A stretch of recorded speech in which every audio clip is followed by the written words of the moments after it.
નમસ્કાર મિત્રો, સ્વાગત છે તમારું અમારી યુટ્યુબ ચેનલ વિહત રામ 2020 માં। આજે આપણે સાંભળવા જઈ રહ્યા છીએ વિહત માતાજી અને અભિમન્યુ રાજાની વાર્તા। ઘણા વર્ષો પહેલા સૌરાષ્ટ્રની ધરતી પર એક બહુ મોટું અને સમૃદ્ધ રાજ્ય હતું। તે રાજ્યના રાજાનું નામ હતું અભિમન્યુ રાજા। અભિમન્યુ રાજા બહુ બહાદુર, દયાળુ અને પ્રજાવત્સલ હતા। તેમની પ્રજા તેમને દેવ સમાન માનતી હતી। રાજ્યમાં સુખ, શાંતિ અને સમૃદ્ધિ હતી। ખેતરો લીલાછમ હતાં, નદીઓમાં પાણી ભરપૂર વહેતું હતું, અને પ્રજા હંમેશા આનંદમાં રહેતી હતી। પરંતુ રાજાના જીવનમાં એક મોટું દુઃખ હતું। લગ્નને ઘણા વર્ષો વીતી ગયા હતા છતાં અભિમન્યુ રાજા અને તેમની રાણી સુંદરી દેવીને સંતાન નહોતું।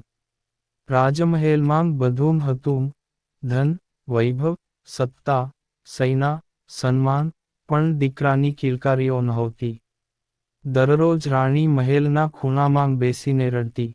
રાજા બહારથી મજબૂત દેખાતા, પણ અંદરથી તૂટી જતા। એક દિવસ રાણીએ આંસુભરી આંખોથી રાજાને કહ્યું, મહારાજ, આટલી સંપત્તિનો શું લાભ જ્યારે આપનું નામ આગળ વધારનાર કોઈ નથી? આ શબ્દો સાંભળીને રાજાનું હૃદય કંપી ઉઠ્યું। રાજાએ રાજ્યના તમામ વૈદ્યોને બોલાવ્યા, યજ્ઞ કરાવ્યા, દાન આપ્યા, મંદિરોએ માથું ટેકાવ્યું। પણ વર્ષો સુધી કોઈ પરિણામ આવ્યું નહીં। ધીમે ધીમે પ્રજામાં ચર્ચાઓ થવા લાગી, આટલો મોટો રાજા, પણ વારસદાર નથી। ભગવાને બધું આપ્યું પણ સંતાન નથી આપ્યું। આ ટોણા રાજાના દિલમાં તીરની જેમ વાગતા। એક દિવસ રાજમહેલ બહાર એક વૃદ્ધ સાધુ આવ્યા। તેમના ચહેરા પર અજોડ તેજ હતું। રાજાએ તેમને સન્માનથી મહેલમાં બોલાવ્યા અને ભોજન કરાવ્યું। ભોજન પછી સાધુએ રાજાને પૂછ્યું, રાજન, તારા ચહેરા પર દુઃખ કેમ છે? રાજાએ કહ્યું, મહારાજ, મારા પાસે બધું છે પણ સંતાન નથી। એ જ મારા જીવનનું સૌથી મોટું દુઃખ છે। સાધુ સ્મિત કરીને બોલ્યા, રાજન, તારો દુઃખ હવે દૂર થશે। તું સાચા મનથી વિહત માતાજીની આરાધના કર। તેઓ ભક્તોની દરેક મનોકામના પૂર્ણ કરે છે। રાજાએ પૂછ્યું, મહારાજ, હું શું કરું? સાધુ બોલ્યા, 41 દિવસ સુધી ઉપવાસ રાખ, દરરોજ સવાર સાંજ વિહત માતાજીનું નામ લે, અને નિષ્ઠાથી પ્રાર્થના કર। જો તારી ભક્તિ સાચી હશે તો માતાજી જરૂર પ્રસન્ન થશે। બીજા જ દિવસથી અભિમન્યુ રાજાએ મહેલના વૈભવનો ત્યાગ કર્યો। તેમને રાજસી વસ્ત્રો ઉતારી સાદા કપડાં પહેર્યા। રાજમહેલ છોડીને વિહત માતાજીના મંદિર પાસે બેસી ગયા। દિવસ રાત એક જ જાપ, જય વિહત માંગ, જય વિહત માંગ, જય વિહત માંગ। ગરમી પડી, વરસાદ આવ્યો, ઠંડી આવી, પણ રાજાની ભક્તિમાં કોઈ ઘટાડો ન આવ્યો। પ્રજા આશ્ચર્યથી જોતી, આવો રાજા પહેલા ક્યારેય ન જોયો। 41મો દિવસ આવ્યો। રાજા ખૂબ નબળા પડી ગયા હતા, પણ તેમની આંખોમાં અડગ વિશ્વાસ હતો। તે રાત્રે અચાનક મંદિર પ્રકાશથી ઝગમગી ઉઠ્યું। આકાશમાંથી દિવ્ય સુગંધ આવવા લાગી, અને માતાજી પ્રગટ થયા। વિહત માતાજી સિંહ પર સવાર હતાં।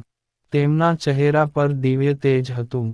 તેમણે પ્રેમથી કહ્યું, અભિમન્યુ, તારી ભક્તિથી હું પ્રસન્ન છું। માંગ, શું માંગે છે? રાજા રડી પડ્યા અને માતાજીના ચરણોમાં પડી ગયા। હે માતા, મને ફક્ત એક દીકરો જોઈએ, બસ એટલું જ। માતાજી સ્મિત કરીને બોલ્યા, તારી ગોદ 1 વર્ષમાં ભરાશે। તને તેજસ્વી અને પરાક્રમી પુત્ર પ્રાપ્ત થશે। આ કહીને માતાજી અદૃશ્ય થઈ ગયા। થોડા જ મહિનામાં રાણી ગર્ભવતી થઈ।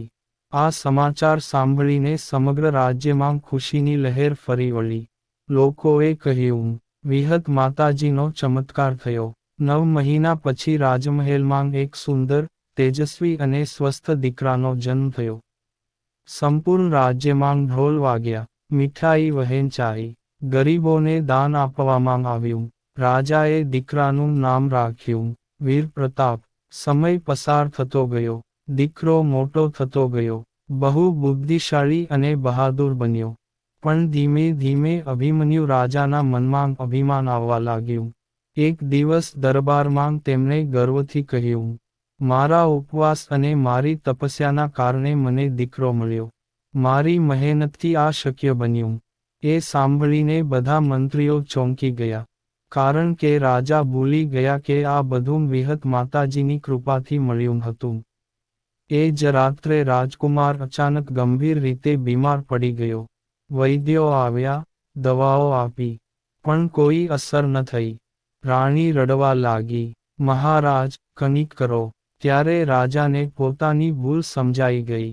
તેઓ દોડતા દોડતા વિહત માતાજીના મંદિર પહોંચ્યા. રડતાંગ બોલ્યા, હે માતા, મને માફ કરો. હું અભિમાની બની ગયો હતો. હું ભૂલી ગયો કે આ બધું તમારી કૃપા છે. ત્યારે મંદિર ફરી પ્રકાશિત થયું. વિહત માતાજી પ્રગટ થયા અને બોલ્યા, અભિમન્યુ, ભક્તિમાં અભિમાન આવે તો કૃપા દૂર થઈ જાય છે. યાદ રાખ, શક્તિ હંમેશા ભગવાનની હોય છે, માનવની નહીં. રાજા રડી પડ્યા, માતા, મને ક્ષમા કરો. માતાજીએ આશીર્વાદ આપ્યો, જા, તારો પુત્ર સ્વસ્થ થઈ જશે. રાજા મહેલ પરત આવ્યા અને જોયું કે રાજકુમાર સંપૂર્ણ સ્વસ્થ થઈ ગયો હતો. તે દિવસ પછી અભિમન્યુ રાજા વધુ વિનમ્ર બની ગયા. તેમણે સમગ્ર રાજ્યમાં વિહત માતાજીના મંદિરો બનાવડાવ્યા અને સૌને કહ્યું, જીવનમાં ક્યારેય ભગવાનની કૃપા ભૂલશો નહીં.